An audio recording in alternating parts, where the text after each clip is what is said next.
Olá, professora Melissa. Essa é a nossa apresentação do artigo sobre análise de dimensionamento econômico de tubulações de recalque, feito por mim, Joyce Carmona Massani, e pela Tatiana Rodrigues do Nascimento. O presente artigo foi formulado através de consulta de artigos científicos e literaturas que abordam os aspectos hidráulicos relacionados ao melhor dimensionamento econômico para cada projeto hidráulico. A determinação do diâmetro econômico de tubulação de recalque de sistema de bombeamento, a velocidade econômica, a perda de carga que ocorre com o atrito externo do líquido com as paredes do tubo e o que acontece com o aumento da turbulência na peça, a altura manométrica e os custos envolvendo a elaboração do projeto hidráulico. Por fim, foram apresentadas tabelas comparativas e equacionamentos dos aspectos hidráulicos abordados ao longo do trabalho, que são de imensa importância para a determinação do sistema de tubulações de recalque. Bom, em todo o nosso estudo e busca pela otimização de ideias para o dimensionamento econômico de tubulações de recalque, os autores e especialistas que nós estudamos, eles elucidam demasiadas vezes as questões acerca dos custos de um projeto. E já como nós estamos falando nesse trabalho sobre análise do dimensionamento econômico de tubulações de recalque, nós acreditamos ser de suma importância falar sobre os custos anual do sistema de bombeamento. Esse custo anual do sistema de bombeamento ele pode ser obtido através da soma do custo anual da tubulação de recalque, o custo anual do conjunto moto-bomba e o custo anual da operação.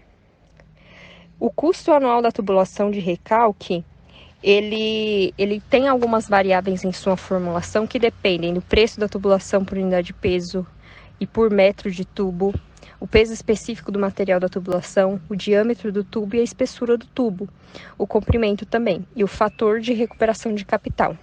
Essas variáveis, todas elas juntas, elucidam para a gente o custo anual da tubulação. Já para o custo anual do conjunto moto-bomba, nós também temos uma variável K2, que é o preço do conjunto moto-bomba por unidade de potência. Essas variáveis que K1, K2 que nós falamos aqui, desses preços, vão variar de regiões, né?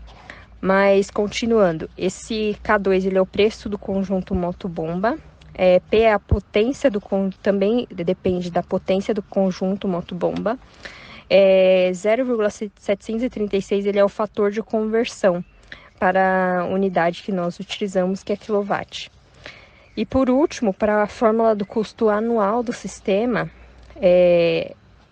para chegar nesse custo anual de operação, nós temos algumas variáveis também, que é a K3, que é o preço da unidade de energia, que como eu disse também depende de região para esse valor. O número de horas que esse bombeamento vai estar em operação e também da potência desse conjunto. A determinação de uma velocidade econômica é de suma importância no dimensionamento econômico de tubulações de recalque. Quando se utilizam menores velocidades do fluxo em bombeamentos, os diâmetros se tornam consequentemente maiores, o que proporciona maiores custos com tubulação e menores custos com bombas e motores. Segundo Caldas, a velocidade ideal depende do regime de escoamento, considerando também a viscosidade ou a densidade. Dependendo dessa velocidade, é obtido o diâmetro ideal de tubulação. A relação da velocidade média econômica com os custos se dá ao fato de que quanto maior for o período de funcionamento do conjunto motobomba, a velocidade média econômica tende a diminuir. Entretanto, os custos com energia tendem a aumentar, aumentando os custos finais. Peroni, em seu trabalho sobre a influência dos custos de energia elétrica e do material da tubulação na velocidade econômica de bombeamento, exemplificou algo interessante para o dimensionamento de adutoras. a ligação entre o aumento dos custos com energia elétrica e também de tubulação com a velocidade econômica, que, devido ao aumento do custo de energia elétrica, ele percebeu uma redução na velocidade econômica. Isso se deve ao fato de que o preço da energia elétrica tem subido muito nos últimos anos, fazendo com que a velocidade econômica tenha que ser reduzida para não aumentar ainda mais os gastos com a energia elétrica e do projeto em si.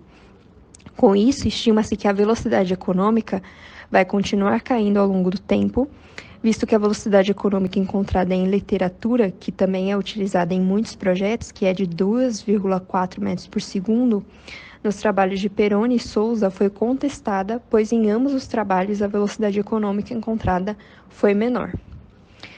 Já com relação à perda de carga, outro aspecto importante é que ela é considerada por muitos pesquisadores como sendo um dos principais fatores para o dimensionamento hidráulico. Segundo Azevedo Neto e Porto, caso as perdas de cargas forem desconsideradas, influenciarão drasticamente no dimensionamento da tubulação. As perdas de carga podem ser classificadas como contínua ou localizada. A perda de carga contínua ocorre em consequência do atrito externo do líquido com as paredes da tubulação, podendo variar dependendo do material utilizado e também pelo atrito interno entre as partículas do mesmo, que podem ser consequências da mudança de orientação do traçado da rede. Enquanto a perda de carga localizada acontece devido ao aumento da turbulência na região da peça especial. Para a determinação da perda de carga, nós utilizamos a equação de Bernoulli. Na equação de Bernoulli, a perda de carga ela é encontrada a partir das relações de pressão, diferença de energia cinética entre a entrada e saída e o desnível entre as tomadas de pressão de entrada e saída. Um dos assuntos mais comentados quando a gente pesquisa sobre o dimensionamento econômico de tubulações de recalque é, sem dúvidas, o diâmetro econômico. Em um dos trabalhos que nós utilizamos, o valor do diâmetro ele é obtido com base na vazão, na perda de carga unitária, na rugosidade absoluta e na viscosidade cinemática do fluido bombeado. Após algumas manipulações algébricas e simplificações para a fase de comparação com o modelo proposto por Robaina, Calgaro e Peter, obtém-se esse método iterativo que nós utilizamos aí nesse equacionamento, que aparece aí no slide, que é o que tem todas essas variáveis que eu acabei de mencionar. Mas o método mais prático para a determinação do diâmetro econômico utilizado é a fórmula de Bressi. Essa equação ela é simples e objetiva, mas alguns autores utilizam outras equações, como essa equação iterativa, para a determinação do diâmetro, pois a constante K da equação ela é um fator que depende de outras variáveis, como operação e manutenção do sistema, custos de material e etc. A expressão da fórmula de Bressi é essa que aparece aí na tela. E no Brasil se tem utilizado valores do coeficiente K que variam entre 0,75 a 1,40. De acordo com Costa, o valor de K depende de variáveis como o custo médio do conjunto elevatório e tubulação, despesas de operação e manutenção, despesas de transporte, peso específico do fluido, rendimento global do conjunto elevatório. E por fim, vamos falar também sobre a altura manométrica. A altura manométrica de uma bomba é o valor que representa o ganho de energia de pressão do líquido entre a entrada e a saída da bomba. É a energia que a bomba deve transmitir para o fluido para o transporte de uma determinada vazão até o ponto final designado pelo sistema. Considerando a equação que nós utilizamos no slide anterior, a equação de Bernoulli, para determinar a altura manométrica, é preciso obter as pressões médias de entrada e saída, as variações cinéticas de entrada e saída e os desnível entre as tomadas de pressão de entrada e saída. Com isso, de acordo com Leal, nós encontramos, por meio da equação que aparece na tela, a altura manométrica do sistema. A partir da fórmula apresentada no slide anterior, da determinação do diâmetro econômico com base em um método iterativo, verificamos que a velocidade econômica variou entre 0,87 e 1,24 metros por segundo. Já os diâmetros econômicos encontrados variaram levemente entre a variação da vazão e a velocidade econômica utilizada. Portanto, a determinação do diâmetro econômico dependerá e variará conforme a vazão e a velocidade econômica. Os valores de fator de recuperação de capital podem compor a análise também, contribuindo para uma análise econômica que desejamos alcançar. Baseados nos estudos dos artigos que nós tivemos, é possível perceber a mesma dinâmica de utilização dos equacionamentos para alcançar o melhor dimensionamento econômico de projeto. A maioria dos autores focam seus cálculos nos custos totais, custos de operação, custo de conjunto motobomba. O Robaina, que foi o artigo com base que nós tiramos a essa determinação do diâmetro por modo iterativo, ele utilizou esse método para a obtenção do melhor valor de diâmetro, como mostramos acima. Já outros autores não utilizaram processos iterativos para determinar o diâmetro ideal. Então, cabe ao projetista entender o sistema hidráulico que se deseja implantar e escolher a maneira ideal para a escolha do diâmetro ideal, pois todo o equacionamento utilizado nos trabalhos que nós estudamos, eles são favoráveis para a obtenção. Em alguns dos estudos que nós fizemos também, após a escolha dos materiais que seriam utilizados e a utilização das equações mencionadas na parte de metodologia, nós chegamos nessa tabela que também aparece aí na tela sobre a perda de carga distribuída por metro linear. A partir do apresentado nela, nós podemos observar que quanto menor o diâmetro da tubulação, maior será a perda de carga da mesma e vice-versa. Isso ocorre pois a tubulação com diâmetro menor apresenta uma menor área, ocasionando na maior velocidade do fluido, aumentando a turbulência entre as partículas em seu deslocamento, havendo então uma maior perda de carga.